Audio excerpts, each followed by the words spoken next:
सर्वांना जय भीम. 3 फेब्रुवारी झाली, काय झालं? नवीन संविधान येणार होतं, आलं नाही का? कोणतं तर राष्ट्र बनवणार होते, बनवलं नाही. कसं बनवणार? त्यासाठी खूप विद्वान होणं लागतं, 32 डिग्र्या आणि कित्येक भाषाचं ज्ञान असावं लागतं आणि प्रत्येक जाती धर्माचा अभ्यास असावा लागतो. चला ठीक आहे.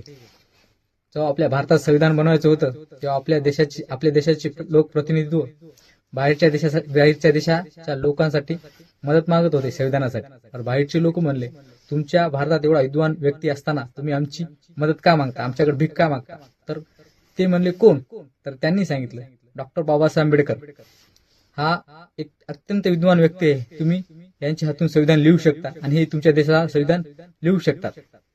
तेव्हा राष्ट्रपती महात्मा गांधी म्हणतात, देशाचे संविधान हे डॉक्टर बाबासाहेब आंबेडकर यांच्याशिवाय शक्यच नाही. तर मग विचार करा, त्या माणसाचा अभ्यास किती असेल.